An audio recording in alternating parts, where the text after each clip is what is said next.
de vous montrer les petites séances de la semaine comme je fais d'habitude. Je voulais revenir sur plusieurs notions importantes en lien avec nos séances, notamment en fait suite à une discussion très intéressante que j'ai eue dans les commentaires dans une des précédentes vidéos. Voilà, ça m'a fait penser à plusieurs choses que j'avais envie de vous dire également. Donc je voulais réinsister sur le fait qu'à chaque fois que j'arrive dans une séance, j'ai jamais un objectif de réussite, j'ai toujours un objectif d'harmonie.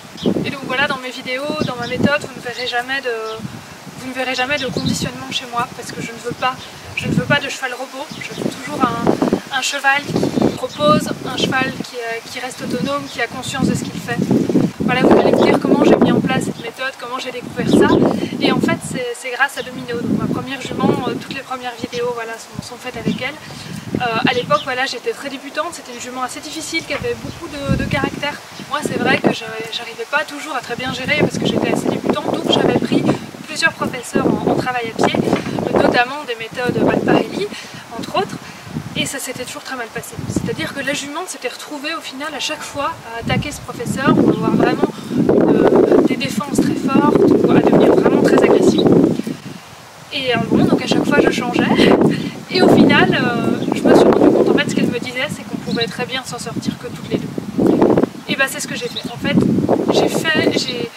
j'ai construit ma méthode avec elle. Donc par essai-erreur, elle me disait voilà, ça c'est bien, ça c'est pas bien, et c'est elle en fait qui a été mon professeur.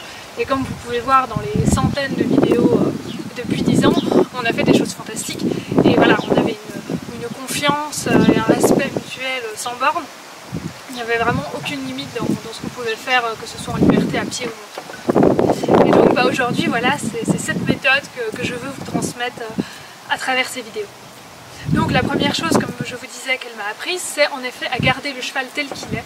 Et à partir de là, travailler pour réussir des choses ensemble. Mais ne pas essayer de formater et de conditionner le cheval. Donc ce qui m'amène à vous dire, c'est qu'en fait à chaque fois pour mes chevaux, je les ai laissés choisir leur discipline de prédilection. Donc pour Domino, c'était plutôt tout ce qui était obstacle, même si elle était assez polyvalente. Caresse, comme je vous ai dit, on s'est tourné vers l'endurance. Et pour Aventeuse, vous allez le découvrir un peu plus loin dans la vidéo, on est en train de se retourner vers le dressage, ce qui n'était pas prévu du tout à la base. Et alors voilà, quand je dis que je laisse choisir les chevaux leur discipline, ça ne veut pas dire que je les laisse devenir capricieux et que je les laisse choisir à chaque fois ce qu'ils veulent faire dans la séance, etc. Non, c'est-à-dire qu'il faut toujours essayer de donner envie au cheval de faire les choses. Donc un cheval comme Caresse qui ne connaissait pas l'obstacle au début, bah voilà, je vais vous expliquer aussi un peu plus loin dans la vidéo, elle refusait, c'était très compliqué, je lui ai donné envie. Donc ce n'est pas rester bloqué sur le cheval et se dire ok, on change d'exercice, c'est pas grave. C'est simplement essayer de voir là où votre cheval se sent vraiment bien, et là où il se sent moins bien et où en effet on peut lui demander des petites choses de temps en temps, mais où ça sert à rien de forcer, ça ne lui plaît pas profondément. Donc voilà, je suis pas pour dire moi j'ai envie de sauter et je prends un cheval et je veux qu'il saute. Voilà, je m'adapte au cheval tel qu'il est et je travaille avec ses forces et ses faiblesses. Ici avec Caresse, je commence par vous montrer notre petit rituel au niveau de tout ce qui est massage, produits que j'utilise et tout avec elle. Voilà, donc comme je vous disais la dernière fois dans la vidéo à propos de l'endurance, j'ai acheté les produits Éole dont je vous parlais. Donc ici on a la Chiflex Éole que je lui mettrai donc seulement quand on va aller en course ou quand on fait vraiment une très très grosse séance. Et sinon ici c'est le massage Éole. Donc ça c'est un gel pour le massage avant le sport. Et ce qui est vraiment super en fait c'est qu'il est pas gras du tout. Et on peut le mettre sous le tapis, donc c'est-à-dire que voilà, il va très très vite pénétrer et après on peut mettre le tapis dessus sans souci. Et en plus c'est pour peau sensible. Donc ça c'est vraiment super. On a dedans du cyprès, de l'eucalyptus et du romarin. Et franchement j'en ai mis déjà quelques fois à Caresse et je vois vraiment la différence. Elle est tout de suite chaude dans son dos et je dois les chauffer beaucoup moins longtemps.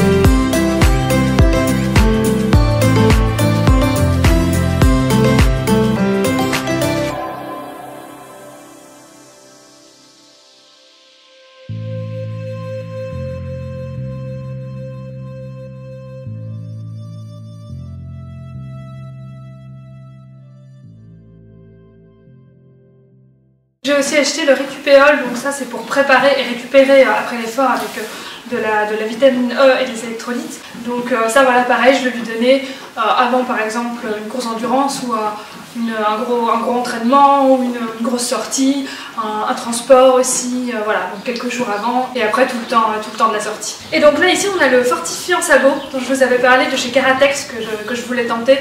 Donc voilà, comme je vous disais, moi je suis pas du tout pour mettre des choses sur le sabot, il faut vraiment nourrir le sabot de l'intérieur. Et au niveau de ces sèmes pour caresse, bah voilà, je m'en sors surtout en la parant régulièrement. Mais là, ce produit, franchement, je suis assez contente. J'ai vu l'effet assez rapidement, c'est-à-dire qu'en en mettant juste 2-3 fois, j'ai vraiment eu un sabot beaucoup plus fort. Alors par contre, ce qui est important, en fait, c'est vraiment de ne pas en mettre sur tout le sabot. Donc c'est vraiment juste sur la paroi au niveau en fait de sa sève. Donc moi, j'en mets qu'à cet endroit-là. Et par contre, je vous disais que je ne mettais jamais de graisse. Là, par contre, quand je mets ça, je mets de la graisse ailleurs sur le sabot pour justement empêcher que ça durcisse tout le sabot et que ça devienne complètement insensible. Donc voilà, là quand on met ça, je trouve que c'est assez important de nourrir le sabot à côté avec un peu de graisse. Mais sinon voilà, en local, sur la sème, ça marche très bien, ça permet d'éviter justement que la sème s'ouvre encore plus quand on travaille dessus. Donc dans les séances avec Caresse cette semaine, on a notamment fait notre premier entraînement d'endurance en tête-à-tête seul à seul. Donc on est parti sur 4,5 km. C'est pas énorme, mais par contre on a fait que du trot et du galop. On n'a fait aucun moment au plat. Et franchement là je peux vous confirmer que c'est complètement sa voie. Elle était vraiment complètement dans le travail, elle commence à vraiment avoir le mental, je vais jusqu'au bout, je m'arrête pas. Elle a tout de suite repris son petit rythme, environ 11 km/h, elle n'a pas essayé de chauffer. Et puis surtout, là où je vois que ça lui plaît vraiment, c'est que contrairement à la balade toute simple, ou même quand je l'occupe, quand je fais un peu de dressage dans les champs, etc., là ici en endurance, elle a peur de rien. Sinon, elle a tendance à sursauter, à regarder partout. On a même eu à un moment donné des vaches qui ont couru derrière une haie, parce que nous voilà, on trottait sur le chemin et les vaches ont couru à côté de nous, et elle n'a pas bronché. Elle m'a demandé un peu qu'est-ce que je fais, je lui ai dit non, c'est bon, continue. Et elle a continué son exercice.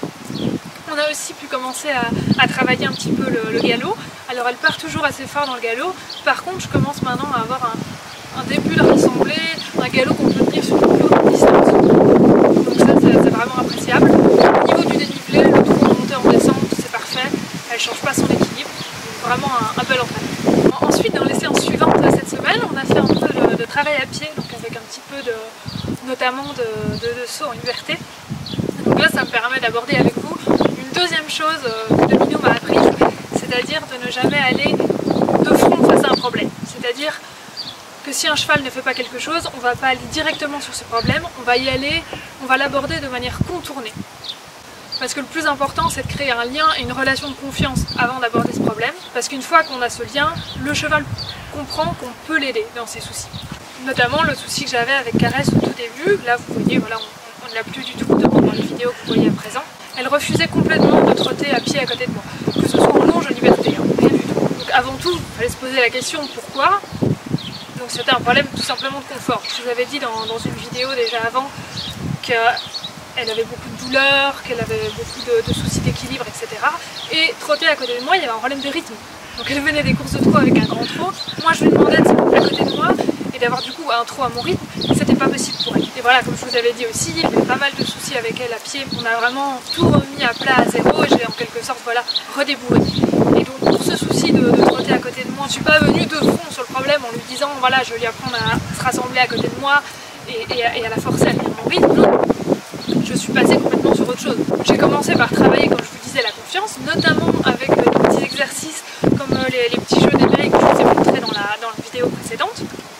C'est également des décontraction, ça je vous remets aussi le lien de la vidéo où je vous montre quelques exemples de décontraction. Ensuite, sur des exercices de mise en avant, mais à distance. Donc qu'elle ne soit pas gênée par mon rythme, qu'elle puisse simplement répondre à la mise en avant, mais en gardant son rythme au début. Petit à petit, on est passé sur des exercices de proximité, d'abord au pas, et une fois qu'elle se sentait bien, et ben le trot à côté, il est venu tout seul. Parce que quand on passe comme ça par des moyens détournés, au final le cheval, il est prêt quand on arrive sur le problème en question, et on n'a même plus besoin d'affronter le problème parce que le problème est juste inexistant. Parce qu'on a enlevé la cause, justement, elle était inconfortable à côté de moi. Avec tout ce qu'on a fait, c'est devenu confortable pour elle. Et pour faire devenir ça confortable aussi, on est passé par le jeu. Alors le jeu, c'est-à-dire vraiment jouer avec son cheval.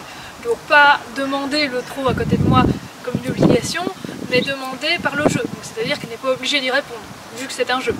Ça doit venir de, voilà, d'une envie mutuelle de courir ensemble. Donc ça, il faut savoir qu'à l'âge adulte, les chevaux en captivité, quand ils jouent, c'est plutôt quelque chose en fait de négatif. C'est parce qu'il y a un trop plein d'énergie, un cheval qui donne des coups de cul, qui bouge beaucoup en carrière, quand on le lâche en début de séance. En général, voilà, c'est qu'il y a un stress, un trop plein d'énergie. C'est pas forcément quelque chose de très positif. Par contre, on peut réapprendre au cheval le jeu qu'il avait dans son enfance avec nous, voilà, en le réassociant au plaisir. Et surtout, quand je dis que ça peut s'apprendre, il faut bien entendu qu'il y ait la relation de confiance et puis qu'on pose des limites. Voilà, à quelle distance je veux qu'elle soit de moi, à quel moment on arrête le jeu, toutes ces choses-là. Parce que voilà, un cheval qui va venir vous coller en liberté ou qui va venir un peu trop près de vous quand on joue, de nouveau, c'est pas un cheval irrespectueux en soi, parce qu'entre eux ils font ça. Quand ils jouent, ils vont se coller, ils vont se bousculer, et c'est pas forcément c'est pas de l'irrespect. Donc de nouveau, ça rejoint ce que je disais dans la vidéo de la fois passée, le monde des humains, le monde des chevaux. Il faut leur faire comprendre nos limites du monde des humains, c'est-à-dire que nous on est fragiles et donc on doit instaurer des limites. Et tout ça pour vous dire que au final, toutes ces petites étapes mises bout à bout, on crée le confort, on crée la confiance pour caresse. Et donc par cette confiance, eh ben, elle m'a posé en leader et elle a accepté de trotter avec moi. Et elle vient nous le confirmer ici. Ah madame, attention, attention. Ah, tu dis bonjour à la caméra. Voilà, elle vient nous confirmer qu'elle est d'accord avec ce que je dis. Je peux vous parler d'un autre problème que je n'ai pas abordé de front avec Caresse, c'est-à-dire le problème de ses refus à l'obstacle. Pareil, je n'ai pas abordé ça directement, c'est-à-dire le réflexe de tout cavalier, le cheval refuse devant l'obstacle, on met des jambes, voire un peu de cravache et on le fait passer de l'autre côté. Donc pour elle, l'obstacle c'était tout nouveau au début et elle était assez stressée avec ça. Donc ce que j'ai fait, c'est que je lui ai appris, avant de lui apprendre à me dire oui à l'obstacle et de passer de l'autre côté, je lui ai appris à me dire non correctement. C'est-à-dire que je lui ai appris à refuser de manière plus douce, parce qu'il y avait un très très gros problème dans ses refus, c'est qu'elle était très violente, donc elle s'arrêtait vraiment au tout dernier moment, donc il n'y avait pas de signe avant-coureur, c'était au dernier moment, elle se plantait devant la barre, elle me soufflait une barre au sol, et il fallait vraiment s'accrocher pour tenir. Donc du coup, j'ai commencé par dire non, là faut qu'elle me le dise avant. Et donc tout simplement ce que j'ai fait, c'est qu'à chaque fois que je sentais un petit peu avant une certaine tension chez elle, je disais ok on n'y va pas. Donc je lui montrais que je respectais son nom. Elle a commencé du coup à me le dire de plus en plus tôt, de manière de plus en plus discrète, vu qu'elle savait que je l'écoutais. Alors évidemment, c'est très important de ne pas avoir plusieurs noms à la suite. C'est très important d'avoir aussi des oui, sinon là, il n'y a plus rien qui va. C'est à nous ensuite à travailler de sorte à ne pas pousser le cheval à la faute, et à donc sentir les choses avant et à travailler en fonction pour arriver au oui et pas arriver à un non. Évidemment, en parallèle de ça, j'ai très vite commencé à travailler le oui. D'abord, pour elle, c'était pas confortable d'aller sauter, donc évidemment tous les vétos, etc. qui sont blessés. Travailler sur son équilibre, sur des barres au sol, sur des petits exercices de proprioception aussi, que j'utilisais pour Domino, je les réutilisais un peu pour elle, voilà, pour qu'elle puisse gérer ses jambes, gérer son corps. Travailler le pied, pour lui, pareil, passer par le jeu, passer par l'envie d'aller sur les barres. Au final, je dirais, dès qu'elle a en fait appris à dire non gentiment, d'elle-même, en fait, elle a été déjà rassurée, parce qu'elle savait que je n'allais pas l'agresser et pas la forcer. Et donc ça a été très très vite, elle m'a donné des oui sur les barres, et maintenant elle adore ça. J'ai pratiquement plus jamais de refus.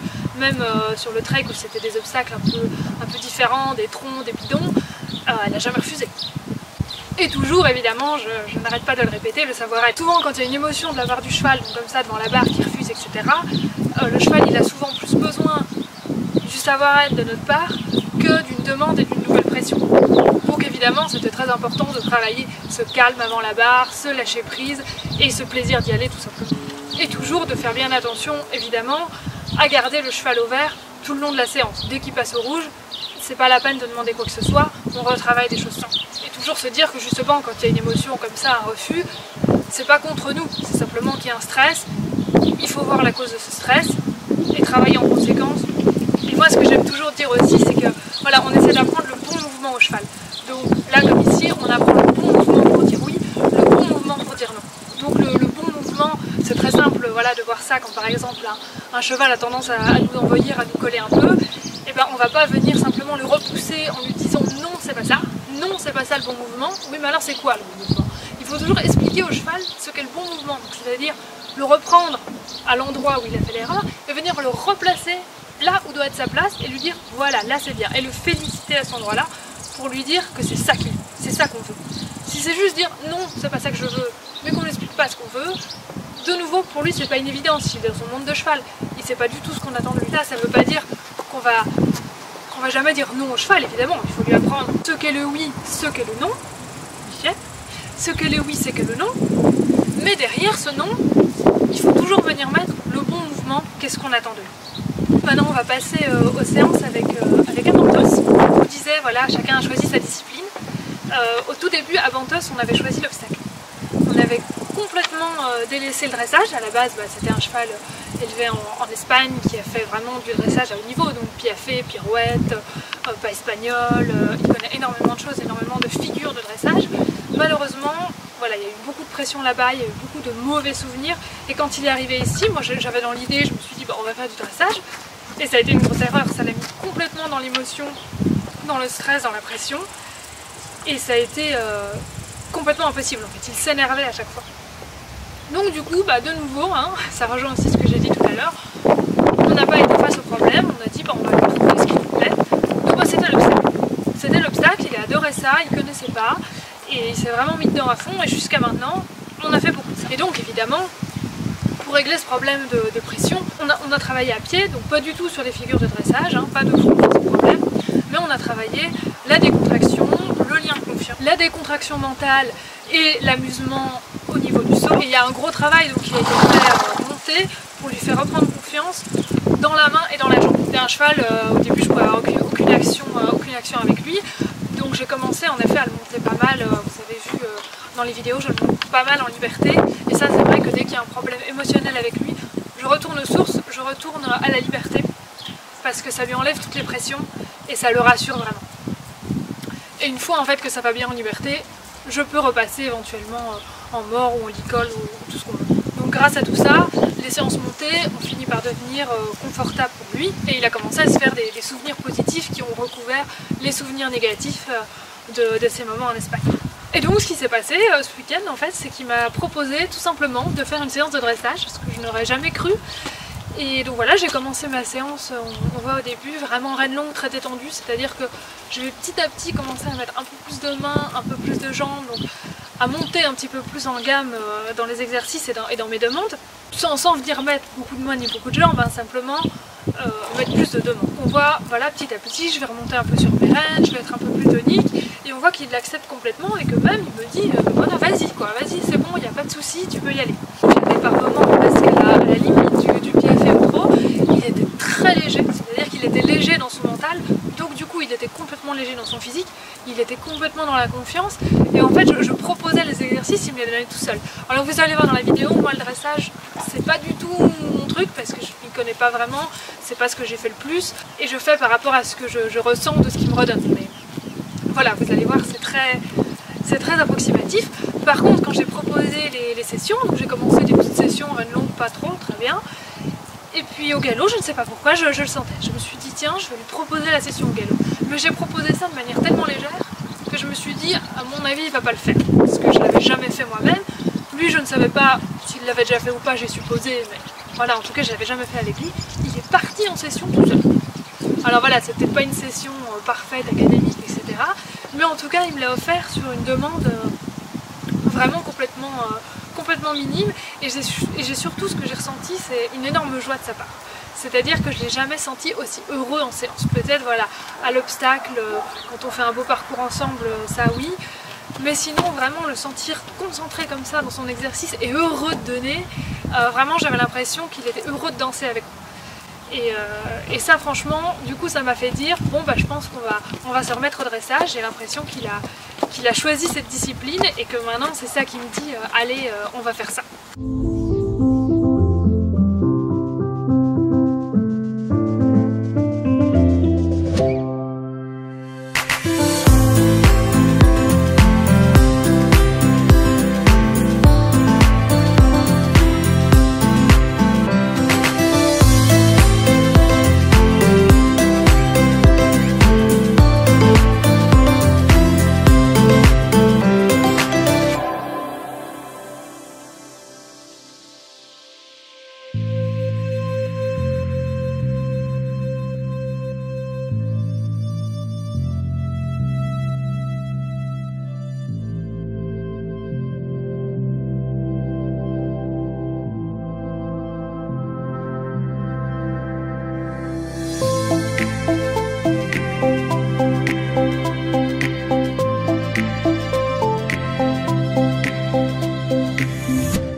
Bon, bah maintenant. Ah oui, j'adore. Ah oui, j'adore. Ah, tu dors dessus. On voit qu'il est bien fait de ressortir. Bon, et bien voilà, vous avez vu nos séances de la semaine. J'espère que ça vous a plu et que vous avez encore découvert des choses avec nous. Encore une fois, n'hésitez pas à vous abonner. Ça nous permet de sortir encore plus de contenu, de voir un peu ce que vous aimez plus, ce que vous aimez moins. Et n'hésitez pas à venir en commentaire. Ça nous permet aussi d'avoir de nouvelles idées pour nos prochaines vidéos. Une bonne journée à tous et à bientôt!